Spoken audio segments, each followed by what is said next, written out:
lot of thunder. This is me before I head on out to the first solo trip of Dispersed camping. Got everything packed up, got water, food, shelter, and I think we should be good to go. Wish me luck.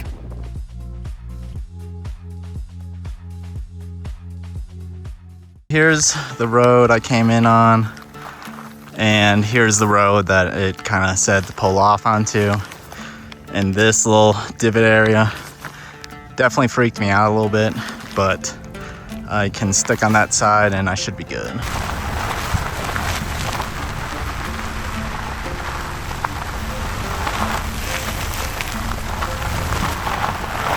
I'm kind of holed out in my car, just waiting for the storm to pass.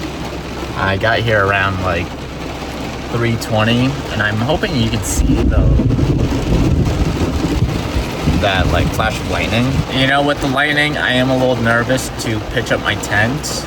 Luckily, so I can sleep in my car if need be. I'm hoping that lightning doesn't strike a tree. The road, with all this rain, I hope it doesn't wash away or make it worse. I can already see puddles forming. I'm hoping that it'll be kind of dried up by then, by morning, and I can dip on out safe and fine to my next location.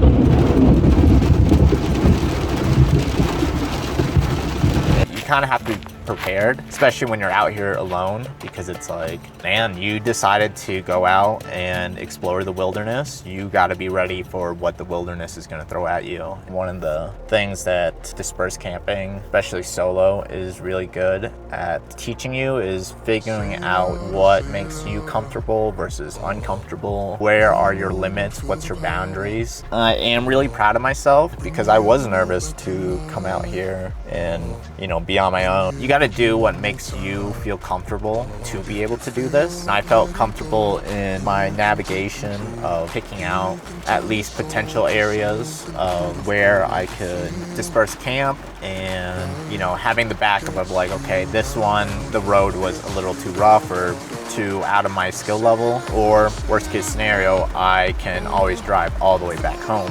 It didn't feel too out of my comfort level and skill level. And I think that's kind of the biggest thing of figuring out what your skill level is. At least in my mind, you think that you're capable of a lot of things, or you might not think that you're capable of a lot of things. And the only way you kind of figure out is by doing the thing. I did have a lot of fear of going out and being on my own. Another comfort level is like when you are alone and you're out here by yourself, nature can throw a lot of shit at you. There can be animals, there can be people, there can be weather. And I do have contingencies. You know, I have bear spray, you know, a bear horn, loud noise, scare them off. Hopefully that's all it kind of needs. And then I have another backup layer of having a firearm. My only thing with guns is, you know, if you're American, get a gun. It is your right, but be sure to train in it. I think too many people get a gun and they think that that's all they need. And, you know, even I can always do with more training. And that's kind of also in parallel with, you know, camping and dispersed camp. You can buy all the gear, you can get the gun, but it does not do you a lot of good if it's just sitting there collecting dust. You know, if your brand new tent is not even broken in, take it out, go camping. Find a spot that makes you feel comfortable in using it, and you learn like what you like about it and what you don't like about it. And it kind of teaches you a lot of like, okay, you do need to kind of like spot yourself. You need to make sure that your capabilities, your car's capabilities are able to, you know, traverse where you need it to go. And honestly, the more that I'm here, the more calm I get. Like on the drive, you know, when you're driving, everyone that drives, they're pretty used to driving. It's not scary, but then once you start going to the off-road places, especially places that are a little bit more technical, it can raise a lot of cortisol and, you know, stress. And, you know, you start kind of wigging out a little bit. But the more you do it, the more you're like, okay, like you kind of find the flow, you kind of find the sense of calmness. That's what I hope that, you know, you guys that are embarking on this journey, and that you do find a sense of calmness and ability within you that you probably may not have known you you had. It is nice to have multiple layers in case, it's like, how often does plan A work out? You hope every time, but there will be times that plan A doesn't work out and you gotta have a plan B and then a plan C and then, all the way to plan Z where it's like, you just gotta figure it out. That's your base level. But you kind of want to prepare a little bit to have an idea of what you're gonna do if these scenarios were going to happen. I have a very imaginative mind of thinking kind of worst case scenario. When you have contingencies in play, it does make you a lot more comfortable in embarking on these kind of adventures. While it doesn't remove the fear, it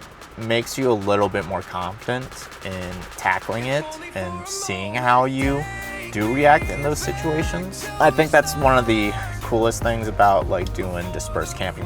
You can kind of push your comfort level and see what is too much, or that actually wasn't as bad as I thought it was. I'm really proud of myself for being able to get out here alone like I said I would. Things cropped up. I will tell you one thing that cropped up is I grabbed my bag of beef jerky, and if you can see, that sucker is moldy.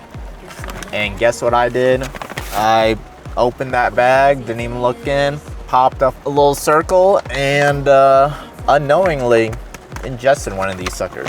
Do I think I'm gonna get sick from that? Hopefully not, fingers crossed not. So far, I'm still going strong. I don't feel anything too crazy. I think there's a little nervousness in my stomach a little bit still, just from, being out here on my own. My course of action right now is to kind of get everything ready so then when the rain lets up, I will kind of be ready to set up my food, get some food in. Actually, I think my biggest thing should be getting my tent up. It is nice to be able to sleep on the ground, but I do love being able to see the stars out here. It is really a treat, especially for someone that grew up in the city and don't really see a lot of stars. You see 10 stars and you think that is the night sky, and then you go out into the deep beyond and you see innumerable amount of stars, and it's really awesome to be able to experience that. And I'm very lucky and thankful that I do get opportunities like this. I think we can kind of fall into the way we've been doing things very easily, and kind of want to kind of do the things that make you kind of see what is out there. And I was always kind of looking to explore as a kid, but not in the physical realm.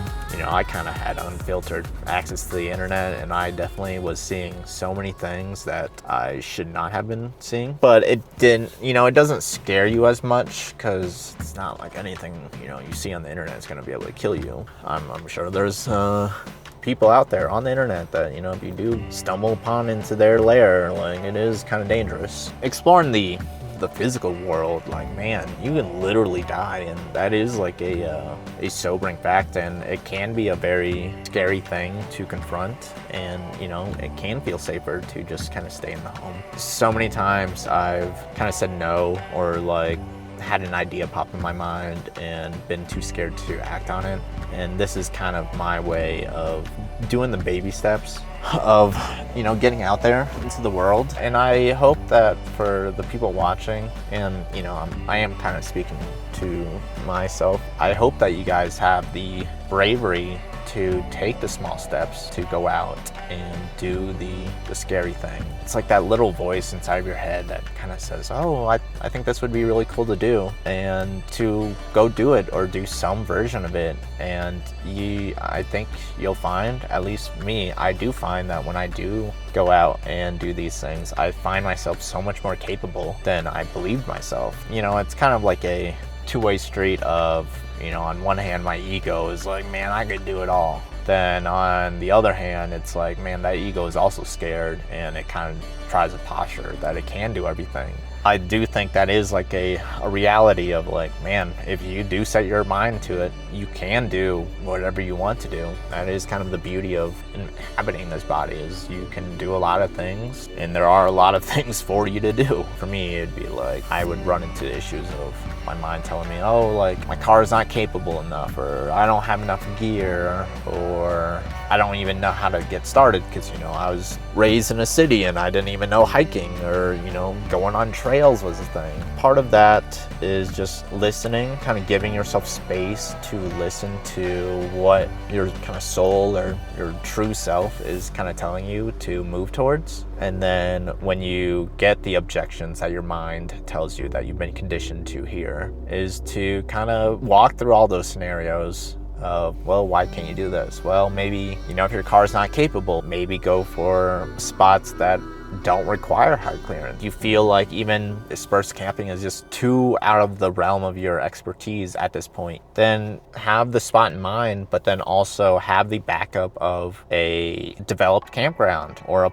someplace that you can pay to camp out there. And that's kind of what I was planning for this one too, of like, you know, I had the idea of driving out here and then I had a few other spots in case this one didn't work out. Luckily it did work out, and I have had times where I've planned a dispersed camping trip and plan A and B have failed, and luckily my third option did turn out right. But your worst case scenario is like you can always drive back home. Like it's always available of being able to go out and camp, and because it is on your own volition. You are your own handler out here. Like if you want to go, if you want to push it, more than welcome to do it. I hope that this video gives you inspiration to kind of pursue the things that you're probably telling yourself that you don't want, just so you can avoid the fear of failure, and to kind of take a breath before you take that next decision, to kind of map out how you want to approach it. Like I did today, where wow, that road was scary, but I was able to do it. I hope that you guys get inspired like I've gotten inspired just by choosing to do the things that, you know, that little voice inside your soul kind of whispers, and to kind of give yourself space so then you can kind of hear those whispers, and soon enough hopefully it becomes a shout, and then that's just all you hear of like that is what you want to do, and that's where you want to go, and that's how you want to go about it. So that is kind of my hope, that you find what makes you lit up, and what you find the strength within you that you may not know. So here you can kind of see how I've laid out everything. Here you can see kind of the layout of my sleeping platform. So in here I just have some blankets in the car. Then I have some car necessities, and then here's some camp stuff. In here, you know, I have water, food, and then cooking supplies. Here's a piece of wood for my sleeping platform. Here's my tent, sleeping bag, and you know, up front just kind of miscellaneous food and snacks and stuff. I've got my tent set up. Well, essentially be all I need in there.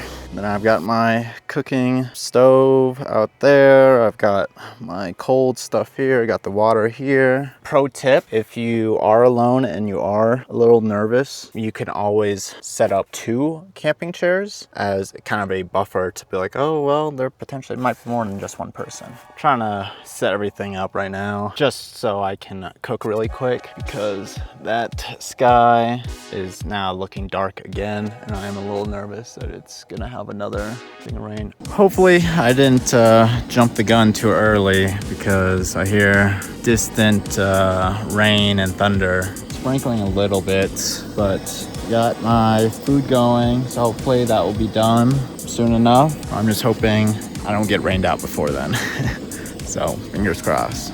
I just finished making my dinner just in the nick of time. It has started raining again, and then we have the grub ready to eat. So I'll be chilling here. Hopefully this rain doesn't last too long again, and then I can kind of just chill outside for the rest of the night and then call it. This morning, survived the night, but just barely. Probably woke up every single hour, starting at like 1 in the morning, going until now, which is like 6. Because my sleeping pad has probably a few holes somewhere. Probably because I For my last camping trip, I left it on the ground and my sweet baby cat was playing around in it, and he is not shy with his claws. So it was my fault. I think I'm gonna try to figure out where the punctures are, throw on some duct tape, see if that lasts. One perk of waking up so much last night was got to see the stars. The clouds kind of gave way and was able to see them. So last night was pretty rough. My back is a little sore, but also I didn't die, survived. Beautiful skies right now, very sunny. But I'm going to clean up. Here's kind of my setup, because I didn't really want to set up a table, so it is kind of nice to have a platform. We're gonna head on out to kind of a prairie walk hike thing, and then along the way I know there's a town, and I'm going to see if I can get another sleeping pad. Got my breakfast done. I had some awesome Quaker's dinosaur eggs, and they were very fun just because they had little I don't know, marshmallow dinosaur dragon things. Got my Java Monster Loca Mocha. These probably aren't the best for you, but I was just kind of feeling like a splurge, especially to celebrate the first solo camp, so that's why we got one of these.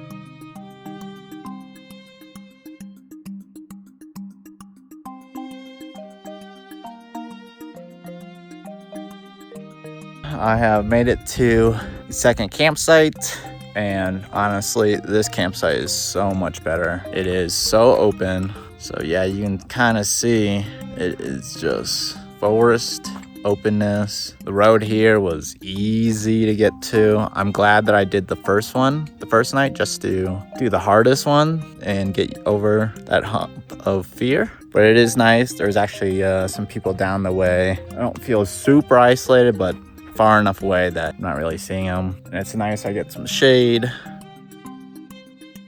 Been walking for 0.9 miles just on the forest road out here, just to kind of see what is up. And honestly, it's not too much different from what you see. Not crazy, but also awesome. I'm seeing some campsites around, but nothing too of note. I will say that there was a moment I saw, it was like a tree that had gotten struck by lightning, so it was super dark and shadowy, and I definitely thought it was like a moose or something. You know, when you're out here, your imagination can start really going wild, and it can really start putting into place things that may or may not be there. You know, you kind of want to have awareness of that. Sometimes the mind is scared of the dark. Definitely have a healthy fear of the dark. Hey, look at this cloud. This sucker looks dark too. So is this one. I'm guessing it might sprinkle, hopefully cool down a little bit. I've been kind of like baked in the sun the entire time. When I stopped in the town, I noticed there was some liquid draining from underneath my car. I was a little nervous. Luckily, I had enough service and data, and you know, in this day and age with AI, I was able to take a picture of the area, and it kind of explained it was the air conditioning release area. I'm not 100% sure, but essentially it was just kind of runoff. I double checked it, so you know, use your resources. We do live in an age of internet. Very dark out there. Keep on moving. Make it back to camp. Probably make some dinner. Tonight's dinner, we got some turkey bacon, got some fresh melon, cantaloupe for the win for sure. We got some nice agua frescas. Then I'm gonna saute up these peppers and then load it up all on some tortillas. I feel like I learned a lot being just kind of out here testing my gear. I actually used enough of my gear where I ended up breaking my tripod. Literally popped off. You know, that's kind of what happens with tools. You know, you use it enough, it will eventually break. And here you can kind of see that the sun is setting. I'm going to retire to the tent, call it a night. There's the morning, maybe around like 5:45. Kind of see the sunrise. It's time to pack up camp, make the trek home. You know, I'm just glad that I was able to make it out here. I hope that you guys get inspired to take on your own dispersed camping trip, even if it's just one night, or even if you just happen to get to the campsite and turn around. That's a win. You know, any small step even just opening up your maps, even taking that step is already a win. You know, the big wins consist of all those little steps. I hope that you guys take a trip of your own. I hope that you guys be brave and pursue what makes you happy. Thanks for watching.